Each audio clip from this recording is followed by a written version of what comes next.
Hello world, this is Larson Training Centers doing our weekly memorization and prestidigitation. Anybody doing prestidigitation? You explain that one to us too. That's sleight of hand, magic, not real magic. Simple as that, just show a trick. Yeah, it has to be good though. So that's what we're going to do today. We're going to do something a little bit different. And that is, if you're not done memorizing the one that you're scheduled to do, read it, and then talk about the person you're going to do your paper on. This week we had the Department of Corrections in here talking about our program. And we had some people in, was that yesterday? Yeah. Those people, no, those other people came in yesterday? Oh, yeah, yesterday. Yeah, so a nonprofit brought 5 people in yesterday. Some of them were from some courts. They were on court programs.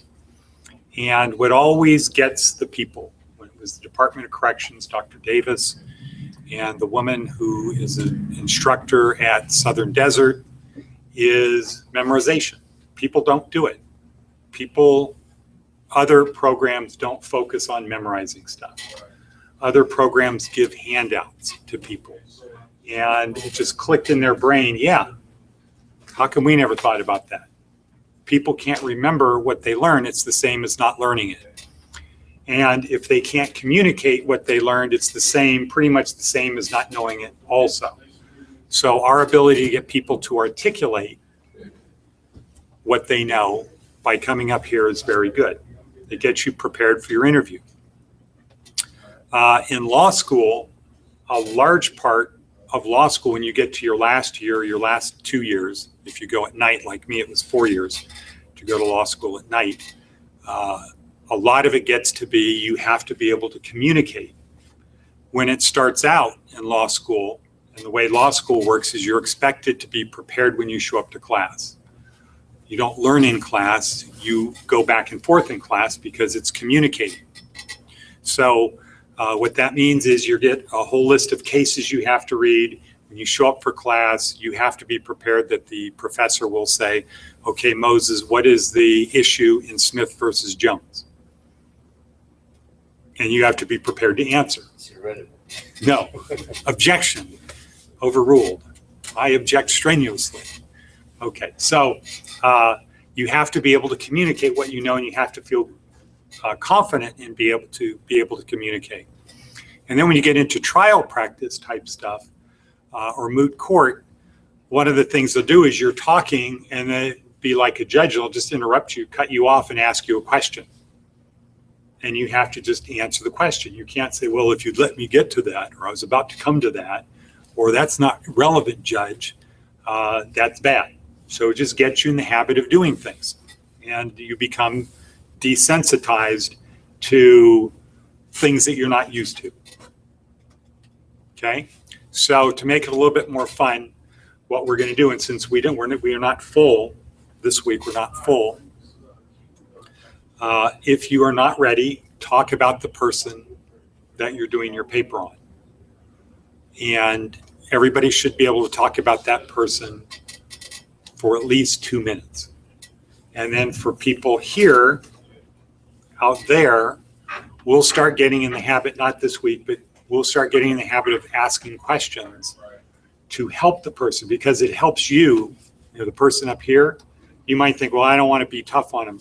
No, you're not being tough asking questions. What you're doing is you're helping this person become better prepared.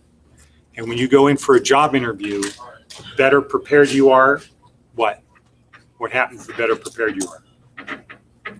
Bad things or good things? Good things. People die or people might succeed. Yeah. What did you say, Rodney? Yeah, better chance of getting a job if you're better prepared. So has anybody not heard the expression being able to think on your feet? Who's heard that expression? Think on your feet. What do you think that means, Jesse? Be able to think on your feet.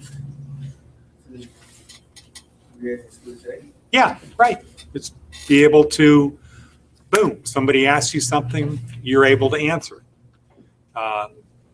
And that is always a good trait. So, how are you today, Monica? How are you with your thing? You ready? Yes. And you're doing what? The road not taken. The road not taken. Who else is doing that? Okay. All right. Okay, that's a good one. This one, you noticed, again, that's the one that Nolan Bushnell chose. Why do you think he might have chosen that one? Because you took the right road. Because he did? No, We all We'll face this. face. exactly. What'd you say? She said the same thing you did. Okay. Exactly the same words at the same Yeah. time. Really? Yeah, psych. Um, so it is a poem that has a lot of meaning. And when you get into a tough situation, the things to do are to not start getting emotionally involved. Or when you make a decision, stoicism, there's things I can control, things I can't control. What if I control something and it goes bad? Then what? You're responsible. Okay, but then what do I do as a stoic? Oh, you have to move on. Do I keep pushing the replay button? No. You got to accept it and move on. You can't do it. And so we need to give meaning to stuff. As humans, we have a brain that tries to give meaning to everything that happens. And so this poem is a good way to give meaning to it. I made a decision. That decision has made the difference of where I will be in the future from here today. And lastly, before we go to Monica, nobody watched the interview today, right? Okay, so there's a part in the interview. Okay, so Talis watched it. There's a part in the interview where the guy is talking about a book he read. Luis Oliveira is talking about a book he read. And in the book, the author says, the things you read today, the biographies you read today, and the people you surround yourself with today are going to define who you are 5 years from now.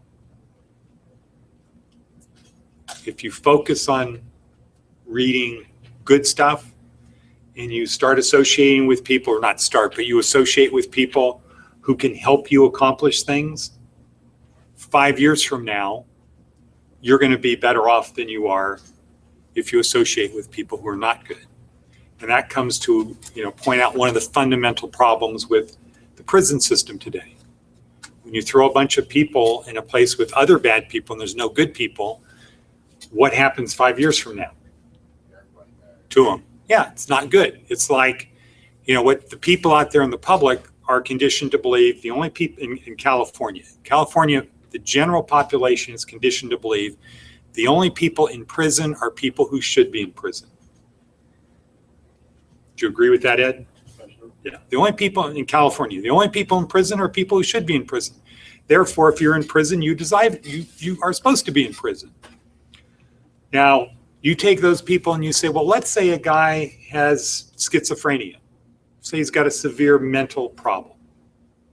If you throw him into an asylum with people who have the same problem, you lock him up in a room with people who have the same problem for 3 years, and you let him out, is he cured? Yeah, probably get worse. So do we do that with people who have schizophrenia? No. We might put them in an institution, but guess what they get to do every day or every week? They get help. They get training. They learn skills and do things to help them overcome that. That is what should happen with people in prison, is they need to have, from our perspective, they need to have marketable skills.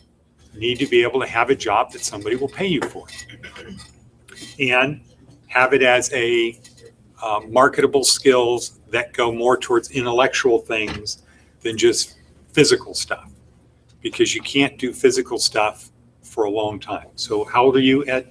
43. 43. Okay. So, there's a lot of jobs that are just too physically demanding for you to start doing today, right? They won't hire you. Let's say it's somebody carrying buckets of concrete.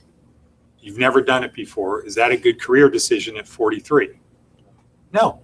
you won't get hired because they're afraid you're going to get hurt, right? You're not going to be able to keep up with somebody who's 23 doing it, who can bounce back from injury.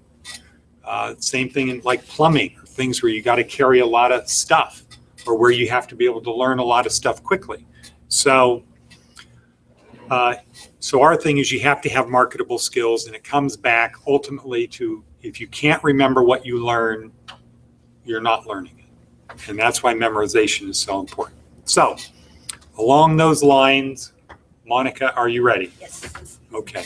So who wants to be the director? Phyllis. All right. Okay, so Phyllis is going to do all roles today. Okay. Okay? Here we go. Quiet on the set.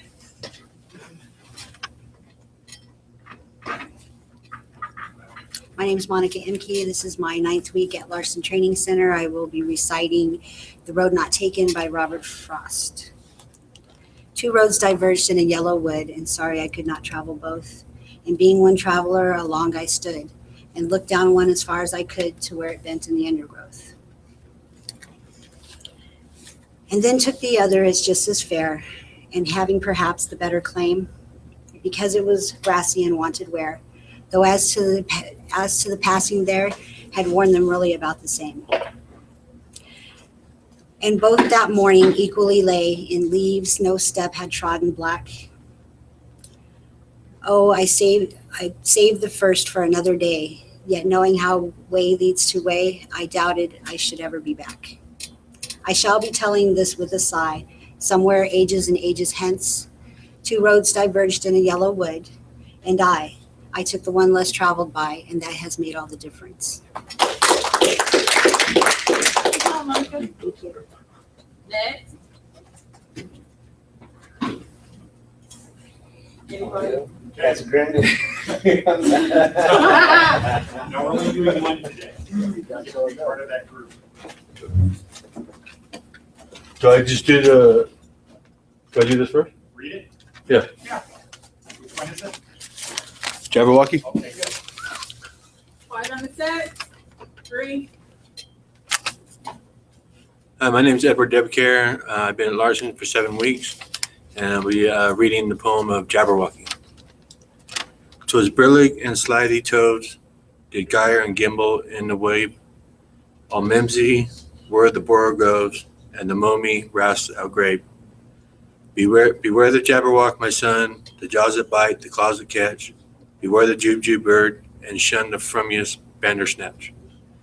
He took his vorpal sword in hand, long time the Maxime foe he sought, so rested he by the tum-tum tree, and stood a while in thought.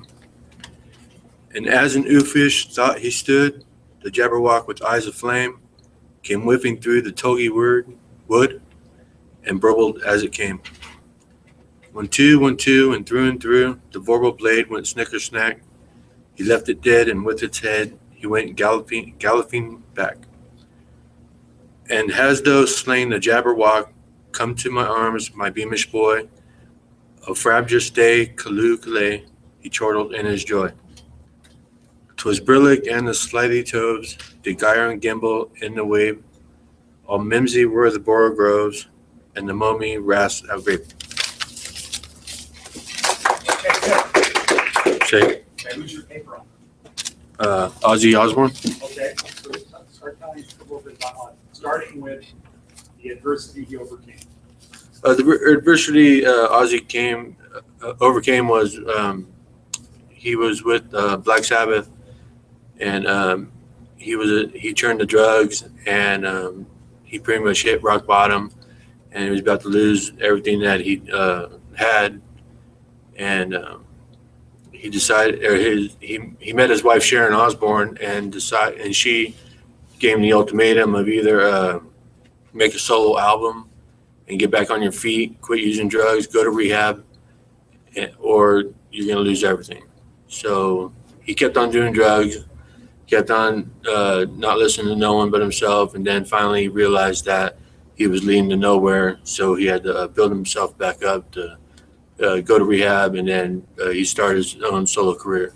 Now, what time period did this take place? He left When Black was Black Sabbath really, when did that start? You know? I think in I think 71 or 72, and it ended in 79. Okay, how old was he? About at that point? So he was born What years ago? 1946, maybe? 56? 56. 56? I'm not really sure. He was born in Austin, Birmingham. And what was the question? Born where? Austin, Birmingham? Austin, Birmingham. Aston, Birmingham? Is that in It's England? England. Okay, all right. And what was the question here? What years when did the band start? And he was 73, 56. He's probably like 19 or 20. Okay, young guy. He was young. And then he was influenced by the reason why he got into music to become a musician was he listened to the Beatles, and there was a song called "She Loves You," and that inspired him to become a musician. And ever since then, he got into rock and roll. Okay, now what's the thing about the rabies? The rabies was he was on stage one day and one night, and someone threw a bat up on the stage, and he thought it was a gimmick, and so he took the bat and then just bit off the head, and then he didn't know it was real, and he looked over and his wife's saying, "Hey, that's a real bat," and he's like, "What?" You know what I mean? Because you can barely hear him talk. But then I guess they took him to doctors, and they said he had rabies. But then he tried to do it again with a dove. He had 3 doves, and he took the 2 doves and gave it to like 2 people, and he grabbed the other one and bit the dove's head and threw it on the table. Just as In a concert or what? no, it was I think it was at like Somebody's house? yeah, some meeting with some royalty. So, and I don't know if I should say that, but I'll leave that out. Was he diagnosed with rabies after all? I think they fixed him before. I think he had the rabies, but he took the rabies shots and stuff like that, and he was better. How long was he solo for? He's still solo. I think from 1980 on. Yeah. So the band broke up? The band? Yeah, He left Black Sabbath. so they're still together. They're still together, and right now he's doing today, present today, he's doing a little get together with them for next year, and that's going to be their last tour as Black Sabbath will ever be. Okay. But he's still doing his solo career as we speak. So would you say he still battles addiction? He relapsed not too long ago, and with pills and I think everything, cocaine and alcohol. And his wife found out about it, and she's really on to him. So he had to go back to rehab. And right now, as I know of, he's sober. But he's getting on the right track for himself and just coming out with a new album. Okay, anybody have any questions? What happened at the Alamo? At the Alamo, I'm not totally sure, but he peed on the Alamo.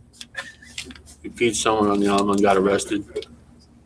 And then there's one where they were having a meeting with all these royalties and stuff, and he got on a table and then dunked his testicles in some lady's wine. Wow. Yeah. But out of Black Sabbath, they told him that he was the worst one on drugs, but he was always the last one standing. I call him. Yeah, Okay. Kind of like Keith Richards, right? exactly. Okay, good. Anybody have any other questions? Okay, thank you, Ed. I think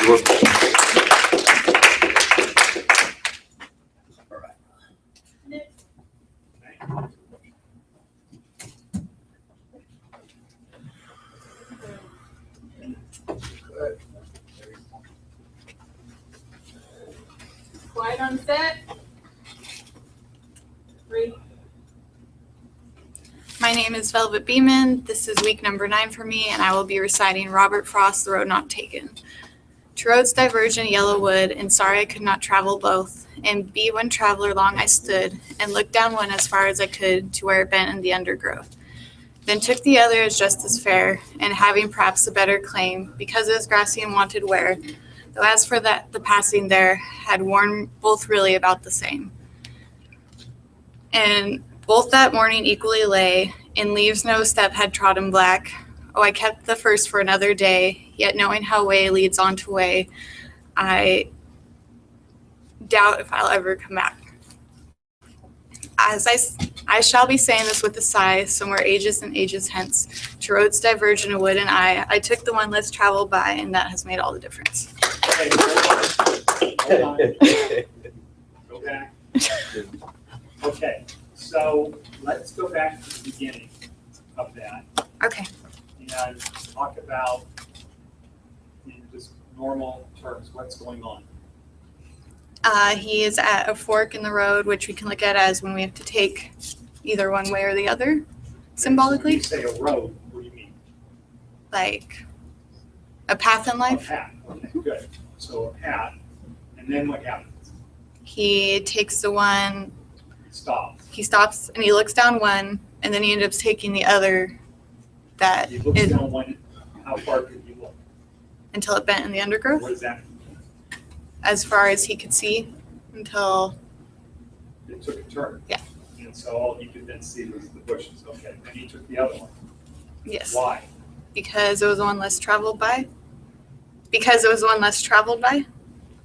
Well, that's what What did it he says. say? They're worn really about the same. So it's kind of, Grassy, it was grassy and wanted wear. yeah, so what does that mean? I feel like it means it was more appealing to him. Yeah, okay, wanted wear, but as for that, They were worn really about the same. Yeah.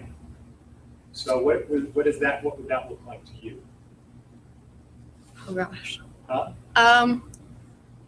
It probably, like, it would look like people have been passing through, but not for a little while. Probably, but not so much on this one, like, say that? Yeah. As opposed to this one rarely. Yeah. So it's like the road is about the same, or the path is about the same on both of them, except this one's just a little bit more grassy because nobody's used it recently. Yes. Okay, then what? Then he says he'll keep the first for another day. Okay, But- before that. And leaves no step that trod black. What is that? Nobody gone down it in a while. So that morning, nobody had gone down either one of them because it's in the morning, right? What does that mean? No leaves that trod black. So he's the first to reach that point. But what's that describe? No leaves that trod black. Nobody been there, gone down that path. How does it? What causes leaves to trod black? Time. Right, somebody's footprints. So if you think in terms of you step on these leaves, you'll see a dark footprint, right? Yeah. So he's also saying nobody else had gone down this path, either path today. And Yeah. both that morning equally lay. Leaves no step that trod black. Okay, so then he decided to take the one less traveled, Yes. right? And he says, I kept the first for another day, but knowing how way leads on to way, I doubt if I'll ever come back. So that's kind of an interesting thing, right? That he's saying, okay, I'm gonna keep this one for the future, but really, I'll probably never ever come back here. Yeah, because once you make a decision, it's not like you can go back, and a lot of times you can't go back and retrace and go make the, Yeah, when you make decisions, but this is kind of an interesting thing because you've got a guy standing there saying, I'll take that one some other day, but you know what, I probably will never come back here again. So I'm not really keeping it for another day.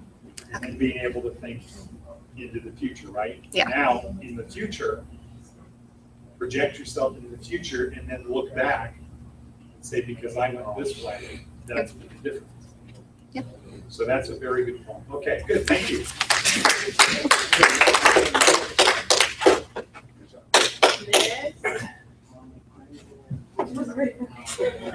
Whatever you want. I'd rather you go because I can listen. All right.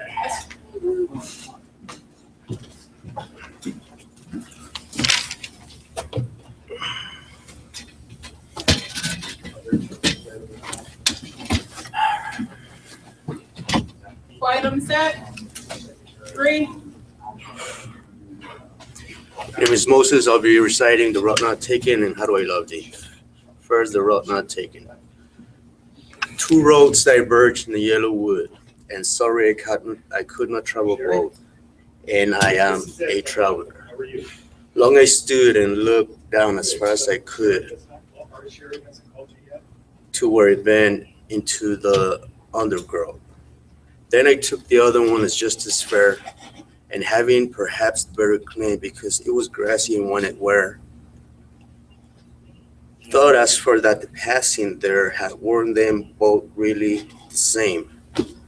And both that morning equally lay in leaves, no step had trodden black. Oh, I kept the first for another day, and doubted, kept the first for another day, yet knowing how ways lead unto ways, I doubted if I should ever come back. I shall be telling this with a sigh. Ages and ages, somewhere ages and ages hence, two roads diverge in the wood, and I took the one less traveled by, and that made all the difference. All right, how do I love thee? How do I love thee? Let me count the ways. I love thee to the depth and breadth and height my soul can reach when feeling out of sight. For the ends of being an ideal grace. I love thee to the levels of every day's most quiet need. I love thee freely as men strive for right. I love thee purely as they turn from the prize. I love thee with the passion put to use in my old griefs and childhood faith. I love thee with the love I seem to lose in my lost saints.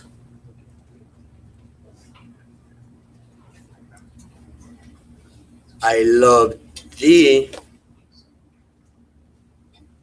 breath, smiles, tears of all my life. And if God choose, I shall but love thee more after death.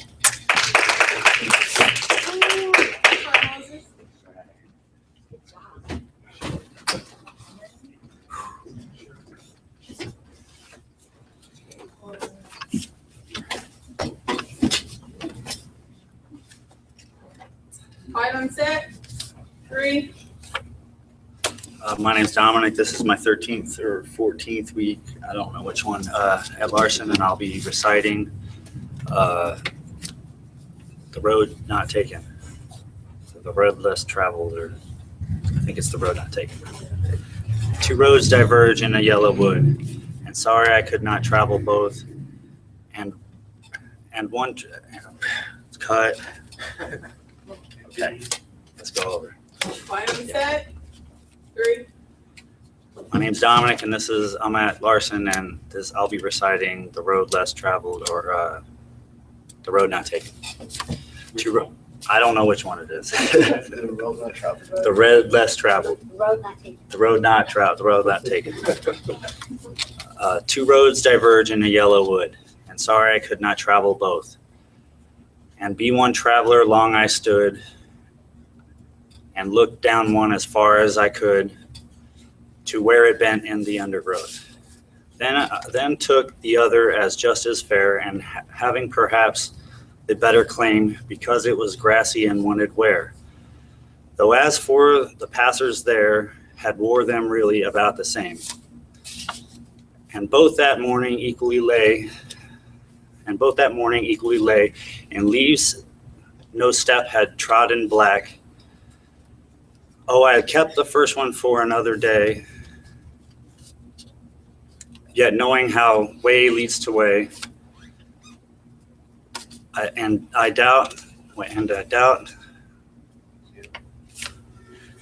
doubted if I would ever come back. I shall tell this with a sigh. Ages and ages hence, I travel. Two roads diverge in a wood. I traveled the one less traveled, and that has made all the difference. Okay, hold on. Okay, so that was good. Now, for all of us, and this includes me, we have to get in the habit of being still. That's us. I just try to remember things. So, My brain works out. especially you and Monica have a tendency to do this. And we don't even notice. I have a tendency to just completely walk off the camera. Do I need to do it again? No, you don't need to do it again, but what you want to be conscious of is just try to be fixed. I don't think I do mine because I'm being nervously moving. It's because I'm scanning Okay, everybody. so what you want to do is be fixed.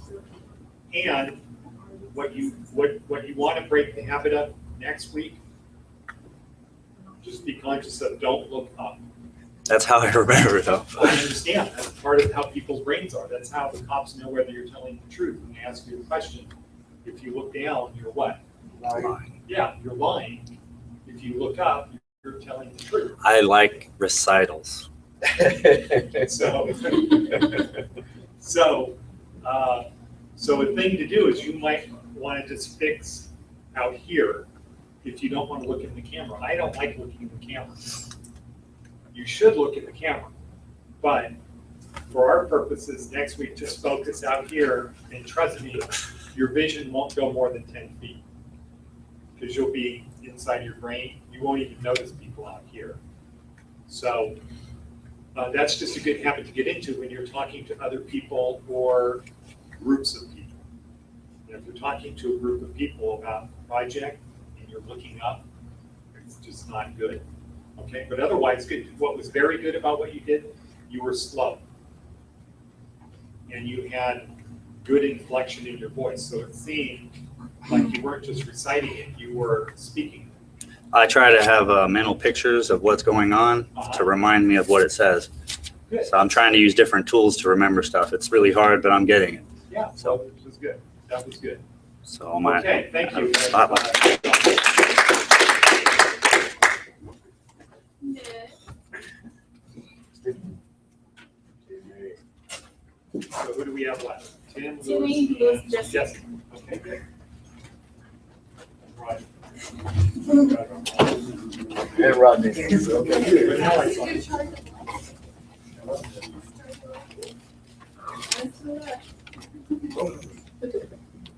Quiet on the set. 3. What? Wait. So you're starting to do this. Let's get anatomy before she Okay, good. counted down. That's thinking on your feet. Okay. Quiet on the set. 3. I'm Tim, and this is my 7th week at Larson, and I'll be attempting to recite Jabberwocky. 'Twas brillig and the slithy toves did gyre and gimble in the wave. All the mimsy were the borogoves, and the momy rats outgrape. Beware the Jabberwock, my son, the jaws that bite, the claws that catch. Beware the jub bird and shun the frumerous bandersnatch. He took his vorpal sword in hand. Long time the manxome foe he sought. So he rested by the tum-tum tree and stood a while in thought. And as in oofish thought he stood, the Jabberwock, with eyes of flame, came whiffling through the tugly wood and burbled as it came. 1, 2, 1, 2, and through, the vorpal blade went snicker snack. He left it dead, and with its head, he went galloping back. And hast thou slain the Jabberwock? Come to my arms, my beamish boy. O frabjous day, Callooh Callay, he chortled in his joy. 'Twas brillig and the slithy toves did gyre and gimble in the wave. All mimsy were the borogoves, and the mommy's wrath outgrape. Okay, good. Who's your paper? My adversity paper is on Rick Allen. He's the drummer for Def Leppard. He's got one arm, and he overcame adversity by learning to drum with one arm. How come you only had one arm? On New Year's Eve, in '84 when he was 21. He was with his girlfriend on the way to a New Year's Eve party, and he was racing with another car, and he was driving a C1 Corvette, and he went off the road and hit a brick wall, and he was thrown from the car, and he lost his arm. He was already a drunk. Yeah, and when he was 14, his mom replied in an ad in the paper for him on his behalf, and then he went and auditioned, and then on his 15th birthday, he actually joined the band in 1978, and then in Was the ad in the paper for the band? yeah, for Def Leppard, because their other drummer quit. So they just put an ad in the paper. Yeah, they put an ad in the paper, and They then weren't very popular at that time. no, and then his mom replied in the ad for him. Because she thought he was a great drummer. Yeah, and then yeah, when he was 15, he joined the band in 1978, and then in 1979 he dropped out of school along with other band members so they could do music full time. And then when he lost his arm, they Left arm, right arm? his left arm. And when he lost his arm, they reattached it. They were able to reattach it, but they had to cut it back off because of infection. And then, but when he went through a convalescence, and he didn't want to really do it anymore. He wanted to quit, but his bandmates encouraged him, and then Jeff Rich, their fill-in, encouraged him also, and then with the help of him and Simmons Electronic Drum Company, they made an electric set for him to play, incorporating pedals to do the things that his left arm would do. So he would do rhythms with his right arm and his right foot for the bass and the other drums, and then use his left foot for the snare drums. And then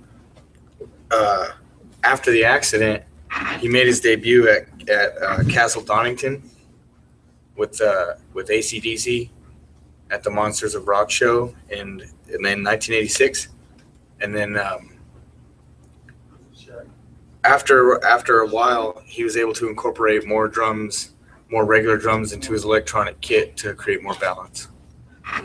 So, and he's still with the band today, from their first album all the way till now. What was it that, what was the ultimate thing that got him to stay with it? After he lost his arm, Yeah, when he wanted to quit.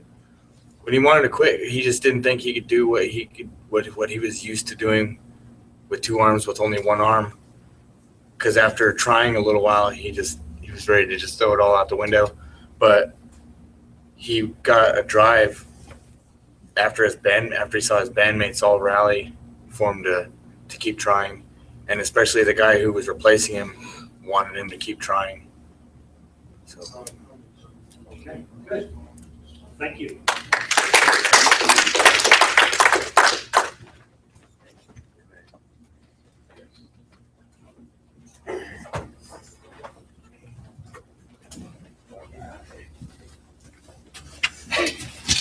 Quiet on set.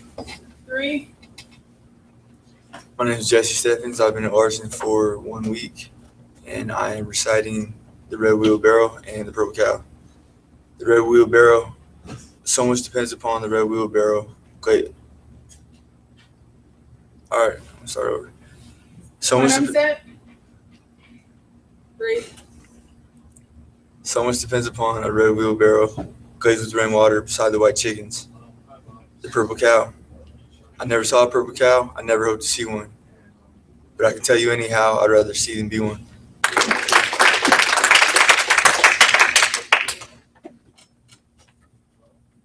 Camera doesn't look like you got a real tuxedo on. Louis. Oh, see, you got it right. Good job. Now, what about, did you leave the purple cow? Yes. Okay, good. How'd you feel? Very good. Yeah. You have a book? Anybody got the book? I'm gonna read. I got one. Can't borrow. Now, for the people who wait until the end, sometimes the better thing is to just get it over with instead of prolonging the agony of it. If you're not prepared, the best strategy is just go first, get it over with, because it keeps eating at you. If you wait until the end. So I'd say, go for it. Always try not to Go.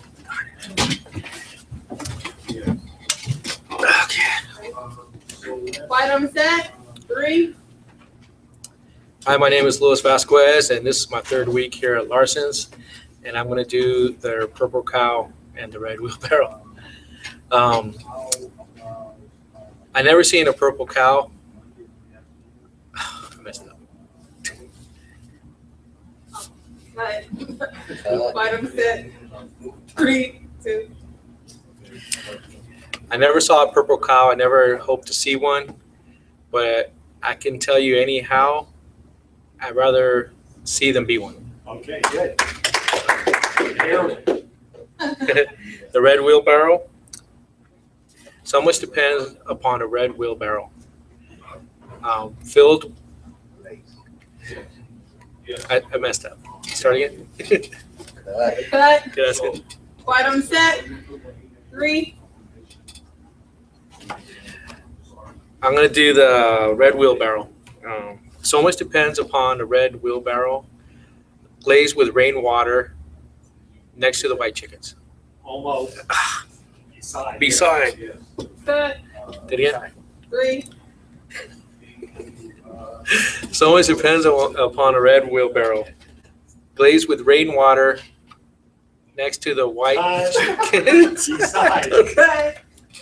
Quiet on the set. So it depends upon 3. rainwater beside it. Okay. Okay, what was it? So much depends. Forget it. Can I just not do it? Keep going. Start over. So much depends upon a red wheelbarrow. So much depends upon a red wheelbarrow glazed with rainwater besides the white chicken. I hate this. Before you leave, hold on, before you leave, Oh, man. let's just give a quick little minute, 2-minute chat on Lobos de Las Vegas. Okay, the magazine. And Moses, why don't you go through too? Oh, come on. Yeah.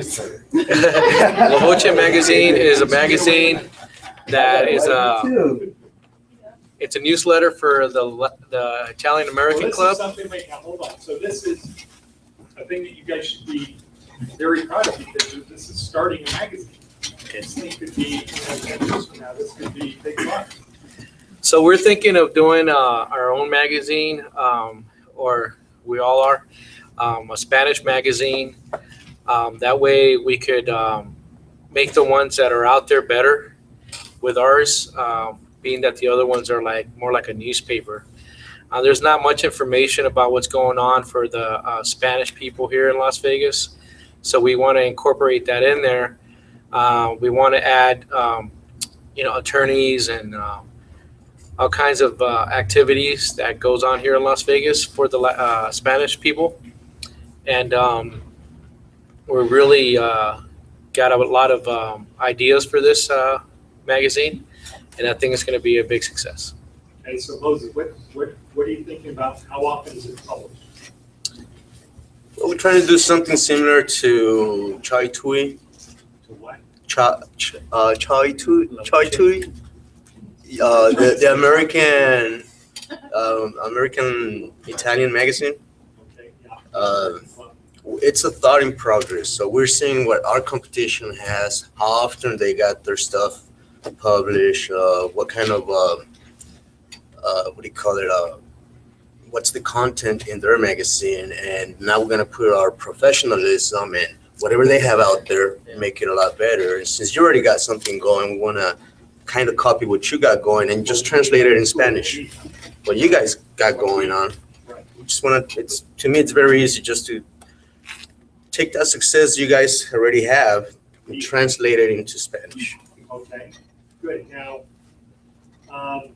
what's the progress on Latin Chamber or Latin Club, Latin American Club, or are there any leads down there? Yeah, well, I used to work with them. I used to work for a computer warehouse in Nevada. So we built a network of computers for them, and I kind of developed a rapport with them. With the Latin American Chamber? The Latin Chambers of Las Vegas. So I think it's a good idea to communicate with them because they have a lot of things going on in Las Vegas. We just missed a lunch meeting to network with other Spanish communities, businesses today, but there's something else coming up this month, so we hope to be part of that. We want to get stuff from the other magazines and have interviews with some of the people in there to see if we could get them on board. And I'm sure that once they see the difference between a newspaper-like magazine and a real magazine, I think they'll be interested in putting their advertisements in there. Great. So, we're here, the school's here to help get this thing launched, make it successful. And if it works here, there's a lot of other cities to bring it to, right? Yep. Most definitely. Like the rest of the country. Okay, good. Thank you, guys. One more person. Right. Rodney. Yeah. Sherry's ordering 50 more books today. We're at 12 minutes. How about, are you going forward with the barbecue business? I got 3 businesses I'm trying to go forward with. 3? Okay, well, how about choosing one, and then we'll ask you questions about it. Okay. Oh, quiet on the set. 3. My name is Rodney Beelan. Graduated from Larson Training Center, and I'll be talking about a barbecue business I'm trying to get going. Well, I work in California doing barbecue. We smoke barbecue Texas style. And I'm trying to bring it to Las Vegas and get something going out here in Las Vegas. We have all our pits and everything to get started. Just need to learn what I need to do to Okay, now, get. Rodney, what's the difference between this style of barbecuing and other types? It's way better than regular barbecuing. How do This you one, do it? What it makes you it cooking it off wood and wood chips. And regular barbecue, you use the charcoals, Oh, what kind of wood? mesquite, hickory. Hardwood, Yeah, right? And is this like hot? Is it burn hot, or it just, the hardwood burns long, or? oh, it burns longer. It's how they used to cook it back in the day. Well, our barrel, we have a barrel on the bottom, and then the meat cook up top, so it's really just smoke coming around. It's cooking off the steam and all the smoke and everything, Oh, and it give you that wood flavor when it's done. okay, so it's not right over a flame? No. The flame is like at the bottom or on the side. On the side, okay, so no flames can, It's all smoke. how do you determine how long is it by so many hours per pound, or what? Pretty much, yeah. How do Cook you know it when it's done? like the brisket. Cook a brisket from anywhere from 12 to 24 hours. Wow, Ribs, cook the ribs you cook them for about 8 to 12 hours too. As long as you cook them, the tender they start going. so this is low heat. Yeah, it's You wanna keep real. it juicy, right? You fluctuate the heat to like 200, 250, 3. Just keep Oh. fluctuating the heat. Okay, don't eat that. I have some questions about the actual utilization of it. In order to have that kind of a business, do you have to have, since it's like a barbecue pit and you can move it and everything like that, can you get the license at like a residential place? I went up to see about getting a business license last week. Well, this week they say I have to. It's called an open vending license. So if you transfer it, because it's not in a stable place, it's going different places. As far as resident, I'm not sure about that. Well, that's what I was asking, is what you gotta do to get Yeah, it. it's called an open vending license. And is that what lunch trucks have? I believe so. She said you have to have that one to move around Vegas because you have like get a food truck or any other kind of trucks. Hey, there's a Parma Pizza has a mobile pizza hub. that is wood burning. Yeah, we'll burn through. So It's pretty good. whatever license they have, or whatever they go through would be the one. I'm pretty sure it might be the same exact way. Interview. And so Keith's trying to get an interview with Irma. If he does, I'll ask him questions about that. So the license though, that to get, in order to get legal, is it just a matter of money or you gotta go through all kinds of waiting They processes? had like 10 different check marks you have to go through. You have to have you have to meet their standards, their guidelines. And they had like 10 different things you had to meet just in order to go to them. That was just the county.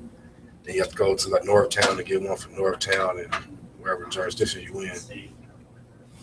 Do you already have a food truck? Or We have are a- you gonna be doing it out of like a shop? We have a real big pit and we have a trailer that we built it ourselves. Put the water, we put the sink, the stove, the ovens, everything. We built everything onto it ourselves. Like an open trailer? Yeah, it's open. Did you know that there was a Red Apple Grill here before they used to do that on Rainbow, and it was like super successful, but they closed down. I didn't know that. They No were idea why. really good. They was doing barbecue? It's outside, and you see the meat and everything. They would barbecue. Oh, okay. So what's really stopping you from, or from launching this I'm in business? pursuit on it right now. That's why I went this week, I went to the city building to see all I had to do, what I needed.